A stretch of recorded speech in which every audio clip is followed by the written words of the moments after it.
Hey everybody, it's Master Gallengeist here, bringing you my review of Ultimate Black Panther 2024 Volume 1. Now that's a nice cover there, and this I thought was okay. It was more along the kind of safer kind of side in the Ultimate kind of universe. I mean, you could also kind of say that about Ultimate Spider-Man and the Ultimates, but this one didn't really do too much to change the status quo that drastically. T'Challa is married to Okoye in this one. Killmonger and Storm are together, at least at the moment. And most of it is dealing with Wakanda fighting Moon Knight, Khonshu, and Ra as they're attempting to take over pretty much the African continent, going after pretty much like Vibranium and its, or at least its opposite, because that's kind of introduced in here as well. The main thing that I really like about this is the art.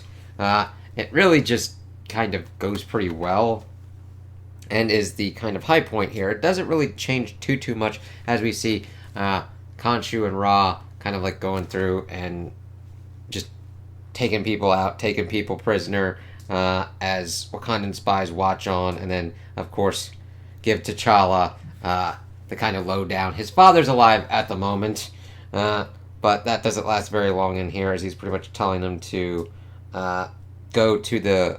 Let me see. Speak with the Voodoo Khan, and T'Challa's like, now they kind of want my servitude and shit. Of course, trying to tell him about, like, his dreams and all that kind of shit. Of course, getting the lowdown. Let's see here. Of course, Shuri's pushing for him to do what's right and kind of help the people for what's kind of going on.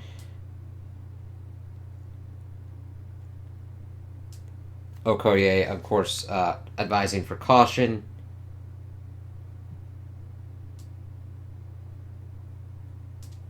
Bringing up that the Dora Milaje wants a war and Shuri's genius to help them wage it. Let's see here. Of course, seeing Killmonger's design is pretty nice. It's like, oh shit, as him and as he calls Storm Wind Rider helping out, which that's actually pretty damn cool. It's like, holy shit. And of course, we end out with T'Challa's father sacrificing himself because there's a suicide bomber. We do get a really interesting one as we see T'Challa donning the Black Panther armor, suit, and being like, Wakanda's at war. Now, one of the biggest kind of thing is, at first we get a pretty good idea of what's going on between each issue, like how much time has passed, because between 1 and 2, it's like, okay, 30 days. Everybody's kind of like afraid. They're afraid of you and everything. They're, of course, trying to go through with the paranoia because of what was going on with that, which you never really want to do after that kind of thing. It does more harm than good. And I do like the paneling on this is really kind of nice. Being able to zoom in and then zoom out.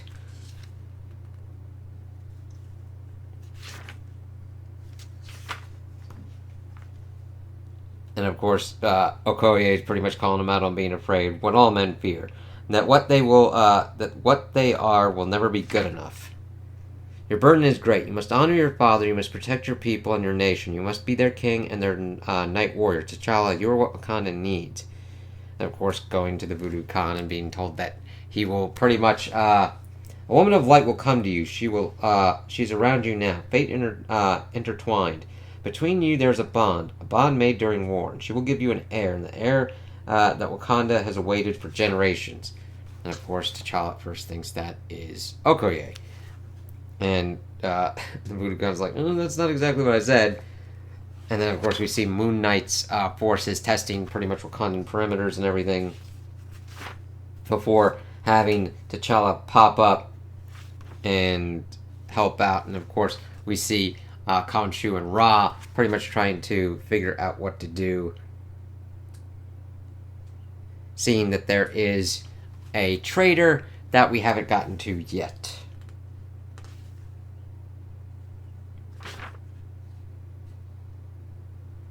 Of course, T'Challa then bringing more into his war room to kind of deal with this whole kind of situation that they've got a traitor and we've got to kind of like deal with shit.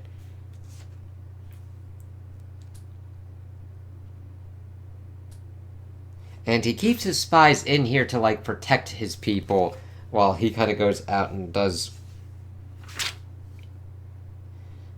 tries to like screw with them, but of course he gets kind of shot down and is like by himself out there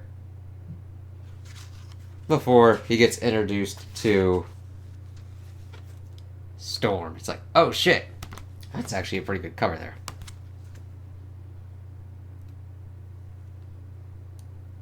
And this was a pretty interesting interaction in this one of Okoye and Shuri kind of doing their own kind of sparring and seeing that they really do not like each other.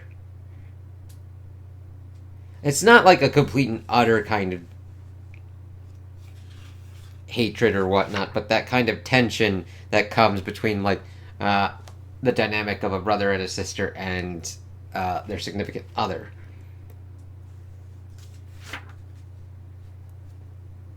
Then we pretty much see that like T'Challa has been like roughing it out there with Eric and Storm, but we don't know exactly how long that is and what he's been doing.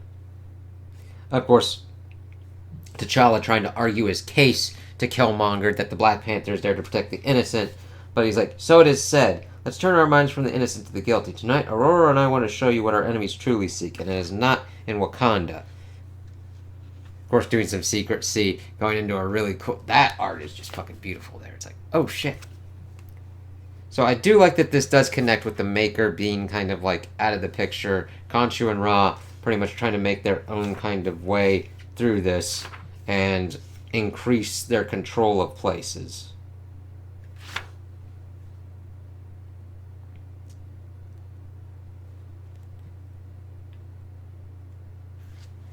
Taking him through like this ancient kind of thing and showing off this crazy shit. It's like, what the fuck? Then we kind of see that Okoye's pretty much been trying to hold down the fort since T'Challa's been gone for a little bit. And then Shuri actually trying to be like, you know what, you kind of need some rest, Okoye. It's kind of gnarly. Before, assassin! Dressed more as Moon Knight. I don't know if like, Moon Knight's changed up a little bit of... Okay, he's got forces and everything. We got Khonshu kind of doing this and making different kind of Moon Knights, which it kind of dilutes the Moon Knight kind of thing. Now, I don't mind, like, Moon Knight and Black Panther kind of duking it out for certain kind of stuff, which we kind of get to later, but it's more in that Khonshu is this dude and Khonshu and Ra doing these kind of things, and then Moon Knight just being the kind of like forces that he's got. It's a little bit of a change, but it's kind of like, okay, not one that I'm one way or the other with. I'm like, alright, let's see how this kind of execution goes. Of course, the assassin is pretty much talking about how Wakanda blinded them, but that Khonshu helped them to see, and that they'll be made into a god. It's like, oh shit. Before T'Challa pops up and saves, let me see. Yeah, saves Shuri.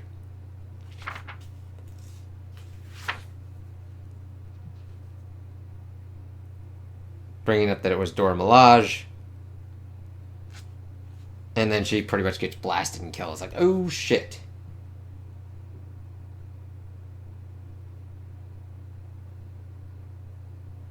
Now this is interesting of seeing the dynamic between Khonshu and Ra, as Khonshu is saying that he is playing with Wakanda and that you're underestimating them and underestimating T'Challa.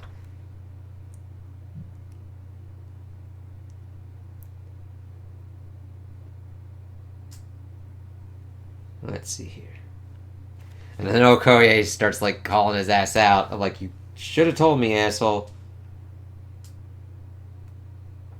She needed the information, and he was like, I'm trying to protect you. He's like, I needed to know this shit. Bringing up that Khonshu and Ra believe themselves to be gods, which is like, yeah, you kind of have to deal with some weird shit. Bringing up that the knowledge of the world is just shadows on the wall. I've seen the light that casts them. Talking about how kind of crazy it is, and then making his inner sanctum and inner kind of cadre with Eric, Ororo, Shuri, and Okoye. And then showing off that, like, Vibranium has it, like, this is its opposite, pretty much a shaper of life.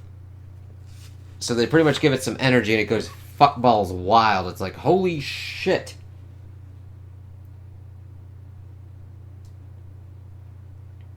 But in combination with the presence of vibranium and a release of kinetic energy, I suspect this material creates accelerated biological development.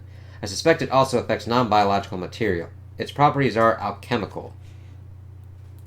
And then Aurora's like, I do not understand. This material enhances life. You found it in a temple because that culture worshipped it. They worshipped it because to them it had the power of God. Tell no one this. Ra and Khonshu have been silent. Shuri, we need to find them. I need to see the Voodoo Khan. Of course, trying to figure out what's kind of going on there.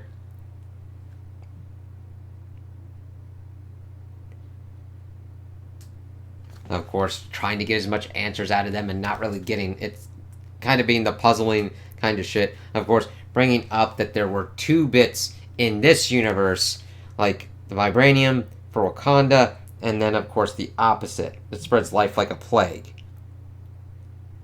Talking about the difference between, like, what it's called and what science is called certain kind of things.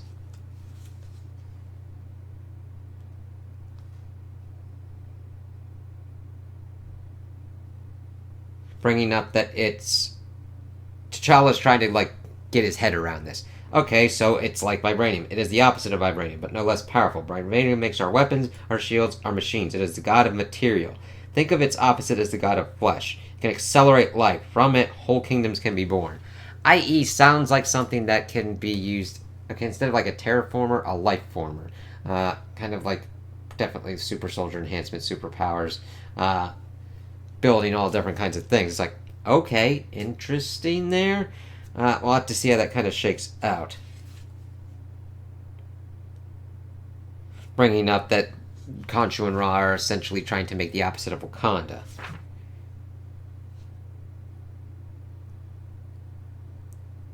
Bringing up that she's seen things that this will change him, and you will beg for its change, but before you will scream.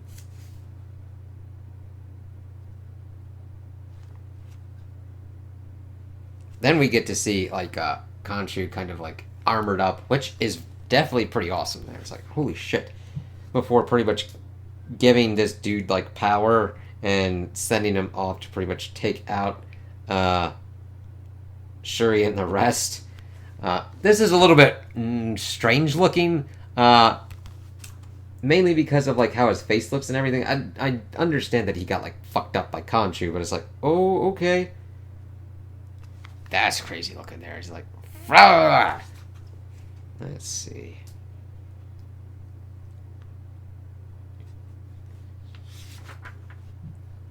Of course, they're trying to stop him from getting the opposite, but he is able to get that back to Khonshu and Ra as they are going to pretty much utilize it to create their kingdom. Then we get to the end as we see some people suffering, and then Khonshu pretty much being like, tonight I am the hope you seek. Pretty much healing the kid. He will wake and be without pain. Will all of you awaken? Awaken to the salvation that is to come. So Khonshu is convincing people he's a god, he's performing miracles, brother, and leading an army of zealots to die for him. So that's pretty much what we're setting up here as we see more of his troops and everything and what they're trying to do and how they are utilizing vibranium's opposite to create all these kind of things, and he's just like, shit. Shuri's talking about how Killmonger,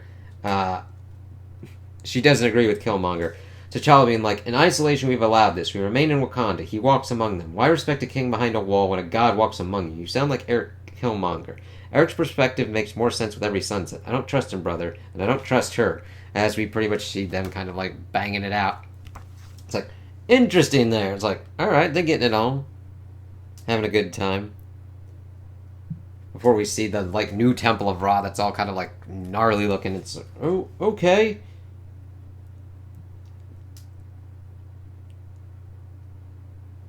Ra being like, I'm not the one that seeks the praise. And what do you seek, Ra? Power. Pretty much dealing with the kind of opposite element there. Just still saying that he underestimates T'Challa, as T'Challa then, as we then see Moon Knight's forces going up against this corporations kind of place. But then we see that T'Challa pops up and pretty much protects them, and then starts kind of fighting Khonshu a little bit. It's like, oh shit. The design-wise, I'm really liking it, though. And enough kind of, like, kinetic action going on before we see, like, he's like, I suppose it's war, then. Yeah, now, even though I'm mainly, most of my knowledge of T'Challa comes from seeing him in the Avengers comic, from what I've heard, and this is pretty much par on course for your usual kind of stuff that the Black Panther kind of comics deals with. So I'm like, okay, it's not as tying into the concept of the Maker as I would like his disappearance, but I mean, it still is. Where Spidey is dealing with, okay, the Maker's out, he gets powered up as a superhero, dealing with the Kingpin and all that kind of stuff. This still kind of deals with it, but it's still doing it in ways that I would be like, it's just a slight change of 616, rather than really kind of leaning into different kind of changes. I mean, Khonshu and Ra's dynamic is definitely different than the Moon Knight than we're used to, but we're just pretty much getting the clashing of two kind of nations here over a somewhat kind of different kind of change with, like, vibranium and some other element in play. It's not really grabbing me as much as I would like. But I also did get the second volume, which I'm going to do a review of that as well. And it's to kind of give it a little bit more time to kind of breathe and kind of grow on me. And the best kind of thing, my best positive for it is the art. The art really works pretty well. Dynamic-wise, character-wise, you could tell me that this was just another creative team doing another kind of one in 616. I mean, T'Challa being married to Okoye and having some friction between Okoye and Shuri. Not that kind of different from what I'd pretty much heard from other kind of things. So it's not that big of a change like I was hoping for, like with the Ultimates and Ultimate Spider-Man. Because, yeah, Peter getting powers as a 30-year-old and being married to MJ and having kids and Uncle Ben being alive, those are big changes that they actually, like, have ramifications or reverberations and resonate throughout this story. His different relationship with Harry. This plays it kind of safe, I think. So we'll see how that kind of works out, and I do have the second volume, but I wanted to give this one its kind of shake first. I mean, I think this is a good one to kind of showcase if you want to kind of get into it. I don't know how long the artist would pretty much be connected to this one. I mean, I haven't heard of any kind of crazy-ass creative team changes on that front, but my biggest thing would be, instead of the story, would be, like, if you're really into the art and the design, to really go for it more on that front. And this is also $19.99 US, 25 Canadian. So, yeah. So, those are my opinions on the volume. Tell me what you guys think in the comments below. If you liked it, if you didn't like it, if you agree with me, if you disagree with me. Also, like and subscribe, and I hope you have a good day.